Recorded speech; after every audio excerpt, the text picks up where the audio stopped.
What is up, guys? Wrestling Premiere is here. I personally believe this pay-per-view was unnecessary because of the fact that it was 3 weeks before WrestleMania. But on the contrary, they probably wanted to test out Peacock. You know, they're on a new network now, and they want to test out the live stream, and I heard there was some issues with it. So there's that.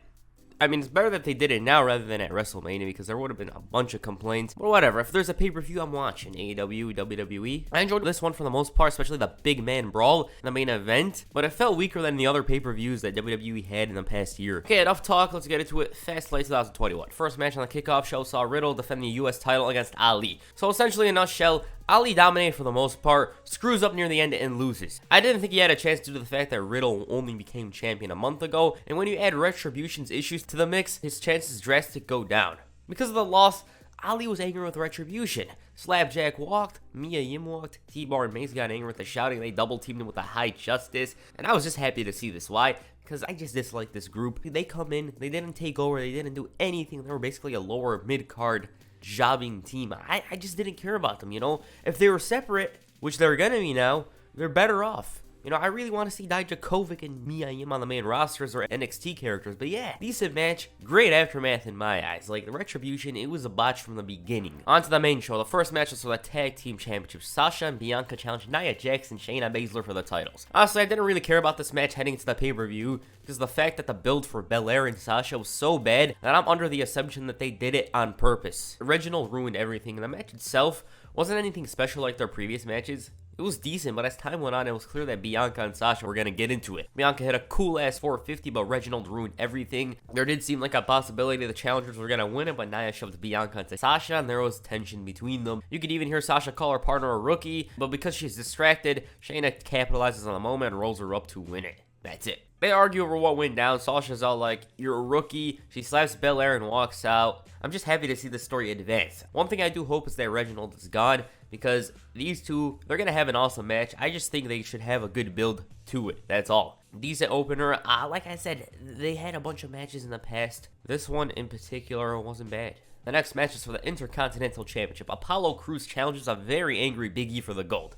Now, me personally, I really love the fact that Crews finally discovered a character. It was a long time coming, and I can see him forming a faction in the near future. The feud itself was a bit personal, which is cool to see because of the fact that Big E's almost never angry. Right out of the gate, he went all out. He speared Apollo through the ropes, several splash on the apron, belly to bellies, but a kick to the knee brought some hope for Apollo Crews. He managed to turn the tide, then they did this awkward finish. They got the W for Big E. It really caught me off guard due to the fact that I expected much more from them. Not a 5-minute match, but perhaps 10 or 12. Apollo saved face by attacking afterwards, and I do believe that this was his match to win because of the whole new character. Then again, Big E's on quite a roll. He didn't outright lose clean. You know, that finish was a bit awkward, and I think they're gonna continue feuding. I think it's all gonna end with Apollo holding the title in the air, and Big E's gonna eventually reach the main event scene. That's what I think. Next match was Shane, scratch that, Elias against Braun Strowman. Apparently, Shane O'Mac suffered an injury and so found his replacement. The story itself isn't really that interesting to me, as we all know where it's heading. I just didn't care about it. I just don't care about the storyline at all. The spot that Braun Strowman will do to Shane will be cool at WrestleMania, however, that's what I think. Strowman dominated, but there was a little moment there where Elias found himself in control. It was all for nothing, and the Strowman train steamrolled through him. And it's just a squash match, and I didn't care about it. It established Braun Strowman as the guy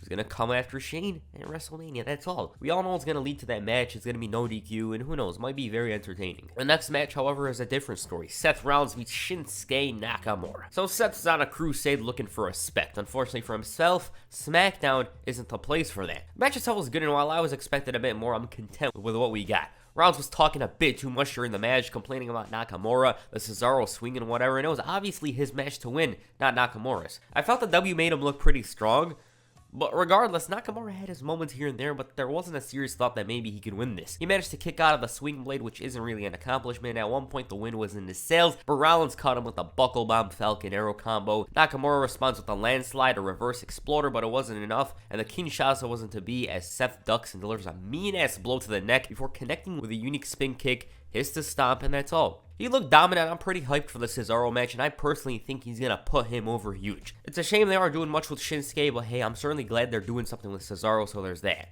The next match was no holds barred. Drew McIntyre meets his old buddy Sheamus. Sheamus once again brought the goods, and the guy for some reason feels even better than previously. He's on a roll, and I personally believe there could be a spot for him in the WrestleMania match. Like, if he was booked to be in that spot, I would feel he does belong.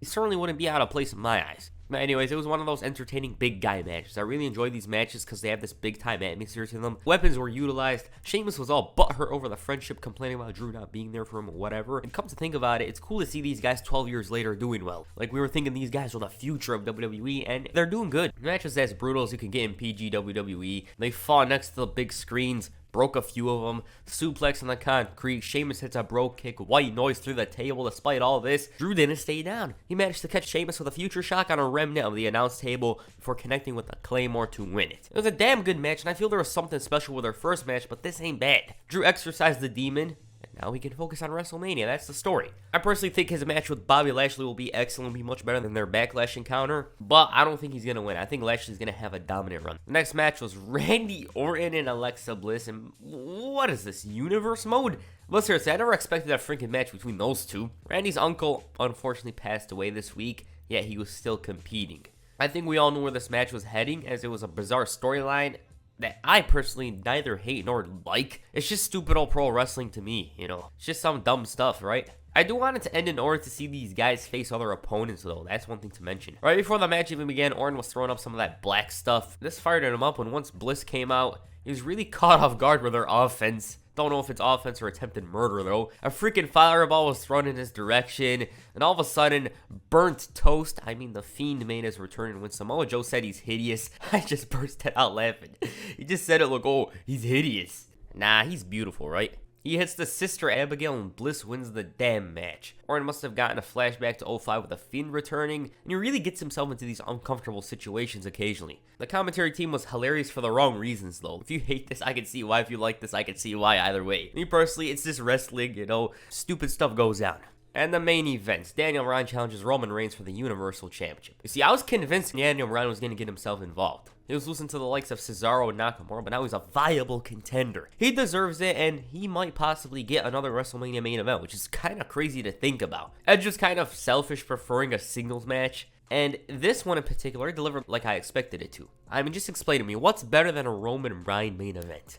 I wanted to see them face off for over 2 years, and now we finally got to see it. Roman's matches nowadays feel much bigger in my eyes, like they have this quality to them that trumps any other match. This one, though, might be the very best match he's had in this run. If we look at it from an in-ring standpoint, Bryan had some submission holds in his front pocket, bringing them out for the world to see in the beginning. Roman was much more brutal and aggressive than he was the last time they met in 2015, and he was really angry with every attempt Bryan made to knock him down. Roman was much more on the power side. He grounded Daniel Bryan and isolated him, and it took a while to fight back, but once he did, the match started kicking into high gear. Back and forth action that could go either way. They're just magical together. Whenever the yes lock was locked in, the Madman made me believe there was a chance he was gonna win it. Roman was shouting in agony with each attempt. Then the ref got knocked down, and so Edge slotted into the Mike Tyson role. Roman was completely incensed with Daniel Bryan. He just wanted to eradicate him, but the man was too damn good. Jey Uso then interfered, which is about as likely as Hulk Hogan going over. He brings in a chair, and Bryan uses it on him.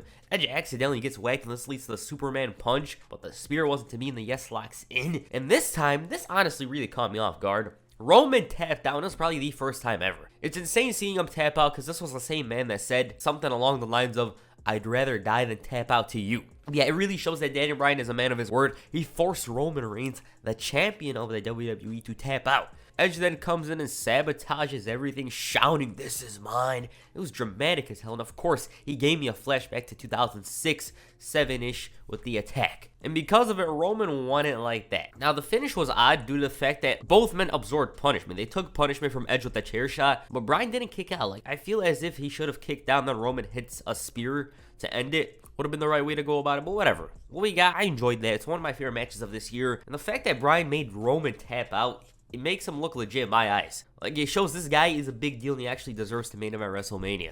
How many people force Roman to tap out? I'm hyped for this main event. Either way it goes, I will be interested. If Edge wins it, he's probably going to turn heel. Roman's going to go crazy. If Roman retains, Edge is probably going to get more desperate. If Bryan wins, both of those other two are going to go crazy. Like, Edge is going to turn heel if Bryan wins for sure. Overall, Fastlane was decent. Weaker than the last pay-per-views I watched for WWE, but still. Daniel Bryan, Roman Reigns match of the night, definitely my favorite match. One of my favorite matches of the year, as a matter of fact. They delivered on. I'm looking forward to that triple threat. What did you guys think of Fastlane 2021? Please comment down below. And that's it for this video. Make sure you hit a Claymore kick on the like button and perhaps the Superman punch on the subscribe button. Peace. I'm out.